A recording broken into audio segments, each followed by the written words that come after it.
Paranaque. Nasa kasalukuyan po ay nakadawang pampalat po natin. Ito pong si Police Captain Sherwin Palor Amaba naman. Nasa kasalukuyan siya po ang Sub-Station Commander ng dito po sa lugar ng San Bali at sa Camerville. Opo. Sir, kung okay lang po sa inyo, hingi lang po kami ng update tungkol po dito sa mga kaganapan dito po sa inyong area of responsibility. Ito naman station namin na may maintain namin peace and order. Lahat ng kaso dito na-entertain namin sa na-address namin. So far, ang karamihan na nangyayari incident dito is domestic problem. Yung violation ng 9262, 7610. Minsan, pinapadaan muna namin sa barangay bago namin itong over sa headquarters para mapailan ng kaso. Pero depende pa rin sa biktima kung gusto niya nang irekta sa headquarters para mapailan na ng kaso. So, ibig sabihin, sir, yung ano ba ibig sabihin ng 7610, violation ng kanya ng mga bata. Okay. 716. 7610. Okay. Oo. Tapos yung 9262, violation against women and children. Okay. Karamihan yan kasi yung binubugbog yung mga asawa nila, sinasaktan yung anak nila. Hindi yung nangyayari sa pausi. Minsan kasi, yung nangyayari kasi yan, pag-asawa, kailangan na ipadaan sa barangay. Minsan kasi pag pinailan na doon, magbabago yung isip. Makabala yung korte natin, tapos mag-apidali ka pa resistance. Kaya pinapadaan namin doon para bago mapunta sa police station sa mapailan ng kaso sa korte, tuloy-tuloy na. Ibig sabihin, sinisigurado mo. Sinisigurado. Sir, bali sa kasalukuyan, hindi naman po lingid sa ating kalaman na election din ngayon. Nagsimula po yung pangampanya no October 19 at ngayon po ay October 25 na. Kung okay lang po sa inyo, sir, ano po yung mga kaganapan o ano po yung mga monitoring o ano pong ronda ang ginagawa nyo dito po sa lugar ng San Bali at ganoon din po sa lugar ng Merville? Dahil batid po natin, sir, na medyo marami tumatakbo dito mga gusto maging barangay official. Dito naman sa Sambali, ang tumatakbong kapital dito is 7. Sa Kagawad naman, 22. Yung mga activities naman, lalo na sa mga barangay captain, ay nakalista na sa akin. May tao akong nagmumonitor kung saan yung activities nila para magdagdag kami ng security. Vice versa, ganun din, binibigyan nila yung schedule sa amin o nagre-request sila ng activities nila para mapuntahan din namin para sa kanilang security. Sa Barangay Merville naman, ganun din. May schedule din kami ng mga activities nila. Tapos, pinapadala ko rin sila ng pulis para kahit pa paano, may security din yung mga tumatakbulat ng kwento ng partido. Ibig sabihin, sir, maganda po pala dahil may proper coordination po sa inyo yung mga kandidato. Opo, yung iba naman, wala, pero inaalam ko sa list officer ko kung ano ang activities ng mga kandidato para makaikutan ng mobile, saka mag-standby. Tapos kung halimbawa sabay-sabay, standby dito, yung 15 minutes, tapos sa kabila, balik na naman.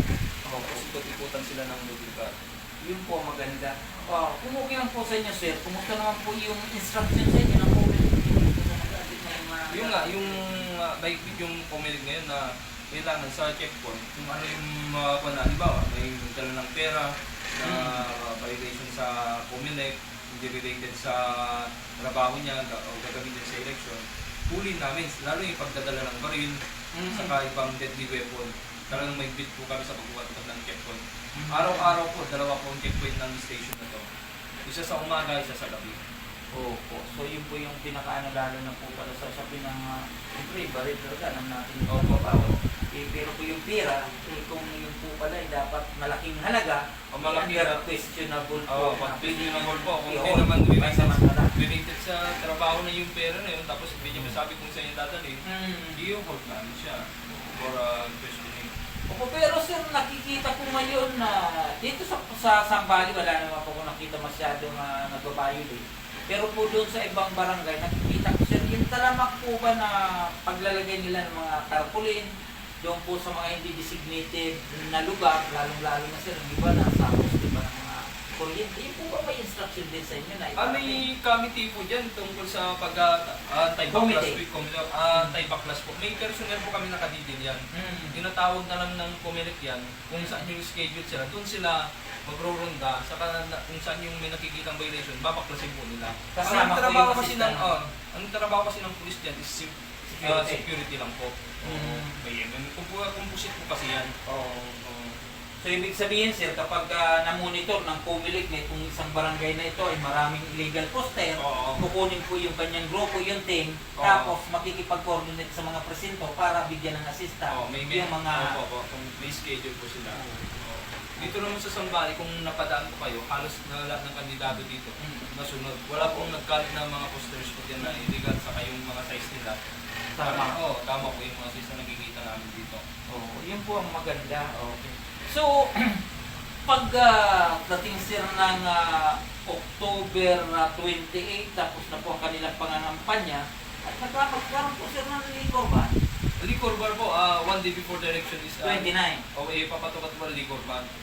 Ano Bawal po magtinda, bawal uminom, lalo na sa labas ng kalye. I-maigpit po yung kanyan, yung utos na i-apprehend namin kung sino man tumakbo namin na paglabas sa liquor ban. Sa liquor ban, sabihin natin na uminom o lasing, kailangan yung...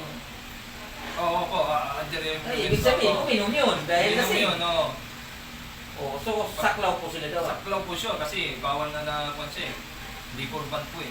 Ano ba, naamoy mo. Tapos kailangan, hindi po pa natin yan sa medical. Baka sila magsabi na kainom to o di kaya under the nakamoy lang. So mula po sir nung nagsimula yung kampanyahan noong October 19, siyempre sir, nagkakaroon po sila ng mga caucus, nagkakaroon sila ng kasayahan o pagpaparating ng kanilang plataforma. Sa inyo pong monitoring sir, kumusta yung galawan ng kanilang grupo sa pangampanya? Wala po bang nagkakasakitan? Wala pong nagkakabatuhan o ano? Wala pa naman so para soft this time po. Wala po. Hanggang ngayon, wala namang wala pong iulat o na-report dito na ganyan insidente. Siguro maganda po yung briefing ng ating COMELEC ngayon at nung nakarang mga araw kasi actually nagkakaroon po ng briefing yan doon po sa City Gym ng Lungsod ng Parañaque. Nakita ko nga po na yung ating po mga COMELEC officer dito po sa distrito at sa distrito, nahigpit po ang patagubinin sa kanila na hanggat maaari, maging maayos ang kanilang pangampanya. Mahigpit po saka prior to that, alam po nag-seminar yung mga tatakbulat ng posisyon po dito sa barangay. Sir, dito po sa lugar ng Merville, may isang lugar dito na medyo malayo, na parang manggahan niya kayo, lugar na yun. Okay lang sa inyo, sir, naaabot niyo po ba yun? Naabot po, pero nilalakad namin. Iwan namin yung mobile sa nilalakad. Nung nakaraan, nandun si Kapitan Caballero doon. Okay naman yung bandon, peaceful naman yung area na yon. Kaya lang, hindi natin maiwasan yung mga insidente na domestic problem, yung karamihan na problema po. Sa kasalukuyan, doon po sa ating mga kababayan, nandito po tayo sa lugar ng Sambales, dito po sa Substation 7. Dahil gusto po natin ma-update ang ating mga kababayan, lalong-lalo na po dito sa lungsod ng Parañaque, kung ano na po ang mga kaganapan dito po sa Barangay Merville at ganoon din po dito sa Barangay Sambales. Sa kasalukuyan po, Barangay Captain dito sa Sambales ay wala po iba si Christopher Chucky Cortez at ganoon din po ito si Dr. Caballero ng Barangay Merville. Batay na po sa ating nakuha ang informasyon galing sa labas at ganoon din po dito sa ating Police Substation Commander. Maganda po ang takbo ng ating barangay na sa kasalukuyan inaasahan po natin na sana hanggang eleksyon ganito po ang maging sila. Siguro sir, panawagan na lang po sa ating mga kababayan, lalo na po dito sa Barangay Sambales at ganoon din po sa Barangay Merville. Sa ating mga kababayan dito sa Barangay Sambales at sa Barangay Merville, kung po tayo, wag po tayong tatanggap ng kung anumang klaseng sinasabing vote buying or vote selling, vice versa po sa kandidato, saka sa voters po. Mamili po tayo ng tamang kandidato at para sa kinabukasan ng ating mga ng mga anak, kasi sila po nag-monitor din lalo dito sa baba. Kaya pagdating po ng eleksyon, iboto natin kung sino dapat po. Wag po tayong papatokso kung ano man yung bagay na iabot sa atin. Pero so far wala namang po dito nangyayari sa Barangay Merville sa Sambales. Ayan, so maraming salamat sa ito pong interview po namin sa inyo, sir. Ito pa ipapalabas po namin sa Parañaque Net Radio, sa Express Parañaque News, ganun din po sa Media Patrol, Ratsada News, Global News Online, at iba pa po namin social media platform. layunin po nito, maiparating po natin doon sa ating mga kababayan ang kaganapan nga po dito sa inyong area of responsibility. Tama po yan, para malaman ng ating, kahit hindi taga-sambali sa Kamerke, malaman din ng ating mga kababayan yung anong status ng dalawang barangay natin. Thank you po. Salamat.